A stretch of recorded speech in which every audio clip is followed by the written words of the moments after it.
आज आमे छोट देसी गेंडा तरकारी करबा। चलंतु वीडियोटी एठी आज आमे स्टार्ट करबा। नमस्कार आदिवासी रसोई चैनल को आपण मन को अनेक अनेक स्वागत। आज आमे छोट देसी गेंडा तरकारी करबा। एठी देखंतु मु छोट साइज रो गेंडा नेइची।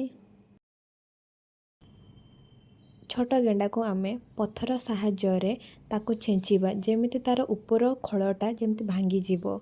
बेसी छेंचिबा नाही ताको हल्का हल्का छेंचिबा ना हेले गेंडा गुडिक आमर सबु गुंड हो जीवो। सबु जाक गेंडा को पत्थर रे छेंची सारला परे गेंडा गुडिक मो हाथ रे एमिति घसी नउची। दी हाथ रे भल भाव रे गेंडा गुडिक घसी नेबी जेमिति गेंडार काच अंश छाड़ी जीवो। गेंडा गुडिक हाथ रे बेसी जोरे घसीबा नहीं नाने गेंडार काच गुडिक सबु आम हाथ रे पसी जाई पारे। गेंडा गुडिक भल भाव रे घसी सारला परे एबे पानी रे देई देबा गेंडा गुडिक।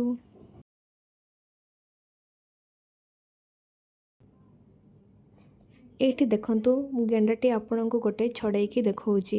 गेंडार जतकी काच सबु थिला छड़ी जाइछि आ जहाँ भी काच सबु रही जाइछि ताको मो भल भाव रे छड़ाई नेबी।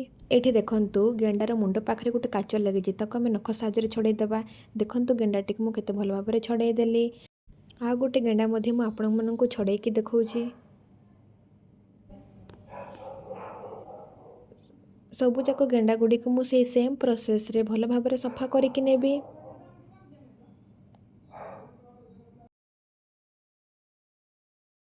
एठी देखंतु सबु जाक गेंडा गुडी को भल भाव रे मु सफा करि नेइची। सेथिरे एबे गोटे चामच लूण देबा। लूण देबा द्वारा गेंडार जतकी सब काच अंश रही जइतबो से सबु को छाड़ी जीवो आ गेंडार जतकी सब मैला मध्य थिबो सबु बाहरी जीवो। सेथि पई आमे लूण देई भल भाव रे ताकू चकटी चकटी सफा करि नेले। सेथिरे गोटे गिना पानी देकी गेंडा गुडी को भल भाव रे चकटी की सफा करि नेबा जेमिति गेंडार मळी अंश थिबो सबु बाहरी जीवो। एठी देखंतु गेंडार केते मळी अंश हमर बाहरी जाइछि। 3-4 थर गेंडा गुडी को पानी रे भल भाव रे सफा करि नेबा।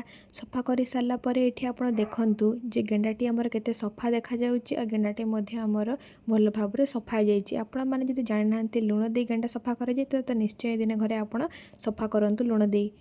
गोटे चामच जीरा, 2टा सुखिला लंका, 2 खंड अदा, 6-7टी रसुण, 7-8टी प्याज भल भाव रे आमे ग्राइंड करि नेबा। कोढ़ा भल भाव रे गरम होला परे सबु जाक गेंडा गुडी को देई देबा। गेंडा गुडी को भल भाव रे एपट सेपट करिके टिके मिसेई नेबा। मिसेई सारला परे गेंडा गुडी को आमे 1 मिनिट छाड़ी देबा। 1 मिनिट पर एठी आपण देखंतु जे गेंडार केते सारा पानी बाहरी जाइछि। सेथिरे अल्प टिके लूण हळदी देबा। लूण हळदी को देईकी गेंडा को भल भाव रे एपट सेपट करिके मिसेई नेबा। ताको 2 मिनिट छाड़ी देबा जेमिति गेंडार आइसा पानी सब बाहरी जीवो।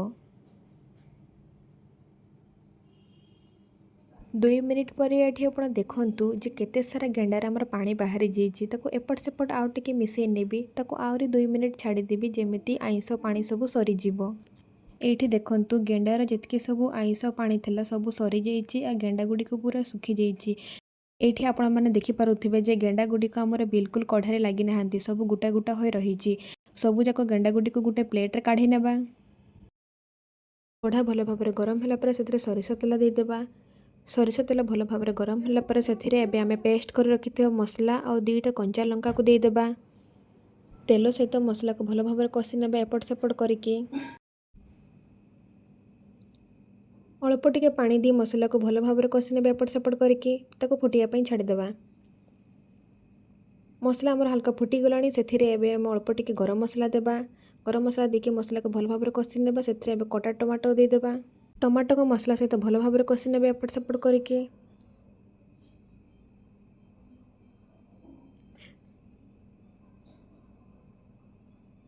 सेथिरे अल्प टिके हळदी आ स्वाद अनुसार लूण को देबा। लूण को देई सारला परे टमाटो को भल भाव रे कसी नेबा एपट सेपट करिकी। एठी देखंतु टमाटो हमर केते भल भाव रे सिझी जाइछि। सेथिरे एबे आमे गेंडा सबु को देई देबा। गेंडा को टमाटो सहित भल भाव रे कसी नेबा एपट सेपट करिकी।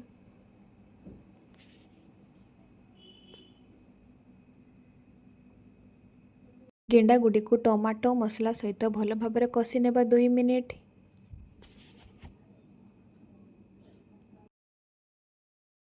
2 ମିନିଟ୍ ପରେ ଏଠି ଆପଣ ଦେଖନ୍ତୁ ଯେ ଗେଣ୍ଡା ଗୁଡ଼ିକ ଆମର ମସଲା ଟମାଟୋ ସହିତ କେତେ ଭଲ ଭାବରେ କଷି ହେଇଯାଇଛନ୍। ସେଥିରେ ଏବେ ଗୋଟେ ଗିନା ପାଣି ଦେବା। ପାଣିକୁ ଦେଇକି ଗେଣ୍ଡାକୁ ଭଲ ଭାବରେ ମିଶାଇ ନେବା ଏପଟ ସେପଟ କରିକି। ପାଣିକୁ ଫୁଟାଇବା ପାଇଁ 4-5 ମିନିଟ୍ ଛାଡ଼ିଦେବା। 4-5 ମିନିଟ୍ ପରେ ଦେଖନ୍ତୁ ଏଠି ପାଣିଟି ଆମର କେତେ ଭଲ ଭାବରେ ଫୁଟି ଯାଇଛି। ତାକୁ ଏପଟ ସେପଟ କରିକି ଭଲ ଭାବରେ ମିଶାଇ ନେବା। ବର୍ତ୍ତମାନ ଏବେ ଆମର ପ୍ରସ୍ତୁତ ହେଇଗଲା ଦେଶୀ ଗେଣ୍ଡା ଝୋଳ। ଦେଖନ୍ତୁ ତରକାରୀଟି ଆମର କେତେ ସୁନ୍ଦର ଦେଖାଯାଉଛି। ଏଠି ଆମର ପ୍ରସ୍ତୁତ ହେଇଗଲା ଛୋଟ ଦେଶୀ ଗେଣ୍ଡା ଝୋଳ। ଆଶା କରୁଛି ଭିଡ଼ିଓଟି ଆପଣ ସମସ୍ତଙ୍କୁ ଭଲ ଲାଗିଥିବ। ଯଦି ଭିଡ଼ିଓଟି ଭଲ ଲାଗିଛି ତାହେଲେ ଗୋଟେ ଲାଇକ୍, କମେଣ୍ଟ, ସେୟାର, ସବସ୍କ୍ରାଇବ୍ କରିବା ପାଇଁ ଜମା ବି ଭୁଲିବେ ନାହିଁ।